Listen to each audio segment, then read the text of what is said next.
រឿងយ៉ននិងខ្លែង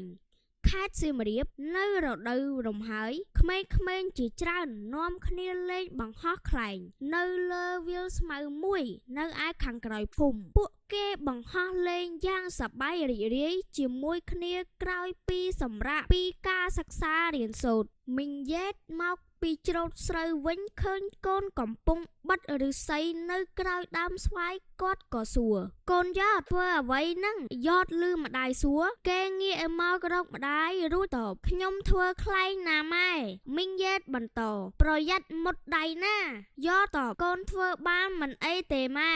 យ៉តធ្វើខ្លែងបណ្ដើរគិតបណ្ដើរសម្លាញ់យើងនឹងធ្វើឯងឲ្យស្អាតហើយហោះបានខ្ពស់ជាងគេយ៉តធ្វើរហូតទាល់តែបានខ្លែងមួយយ៉ាងស្អាតគេសប្បាយចិត្តណាស់យ៉តចងខ្សែខ្លែងរួចរត់យ៉ាងលឿនសំដៅទៅវាលស្រែក្រោយភូមិក្មេងៗទាំងអស់នាំគ្នាងាកមើលយ៉តគ្រប់គ្នាស៊ីណេងឃើញយ៉តមានខ្លែងថ្មីហើយស្អាតគេដើរមកជិតរួចសួរតើនេះជាខ្លែងថ្មីមែនទេយ៉តតបមែនហើយស៊ីណេងនិយាយបើអញ្ចឹងឯងរត់លេងជាមួយពួកយើងដែរទៅចាំមើលវាហោះខ្ពស់ឬទេ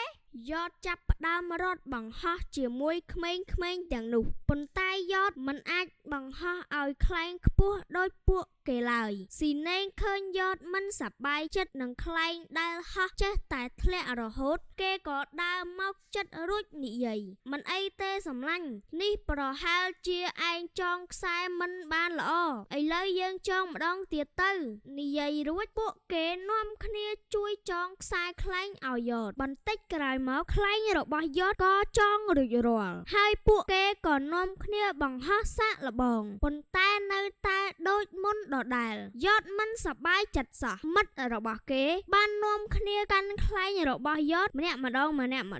ពិនិត្យហើយតែនៅតែគ្មានបានផលពួកគេនាំគ្នាយកខ្លែងដែលពួកគេបានលេងមកដាក់ចិត្តគ្នារួចពិនិត្យមើលពីភាពខុសប្លែកគ្នាមួយសន្ទុះក្រោយមកសីហានិយាយមកពីឈើដែលគេយកមកប្រើបិទមិនស្មើគ្នាស៊ីណេងបន្ត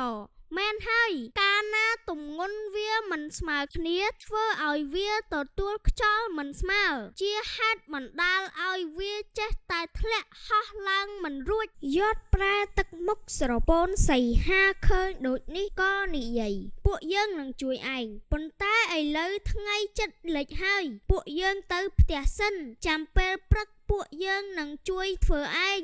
យ៉តប្រែជាសប្បាយចិត្តហើយពួកគេក៏នាំគ្នាត្រឡប់ទៅផ្ទះរៀងខ្លួនព្រឹកឡើងពួកគេ 4-5 នាក់បានជួបជុំគ្នានៅផ្ទះរបស់យ៉តដើម្បីធ្វើខ្លែងខ្លះកាត់ក្រដាសខ្លះបិទឫស្សីនិងខ្លះទៀតរកជ័របិទមីងយ៉េតនិងអ្នកភូមិឃើញក្មេងៗចេះស្រឡាញ់គ្នាចេះជួយគ្នាមិនត្រឹមតែធ្វើកិច្ចការសាលានោះទេសូម្បីតែការងារផ្សេងក៏ពួកគេជួយគ្នាដោយសប្បាយរីករាយដែរឃើញដូចនេះពួកគាត់សប្បាយចិត្តណាស់ដោយស្មារតីមិត្តចេះជួយមិត្តទីបំផុតយ៉តក៏បានរត់បង្ហោះខ្លែងជាមួយមិត្តភ័ក្តិរបស់គេនៅក្នុងភូមិនៅឯវាលស្រែក្រោយភូមិសំឡេងសើចក្អាកក្អាយលាយជាមួយនឹងសំឡេងហួចល្វើយរបស់ខ្លែងបានក្លាយជាតន្ត្រីដ៏ពីរោះដែលកើតចេញមកពីសេចក្តីស្រឡាញ់និងការសាមគ្គីរបស់កុមារគ្រប់រូប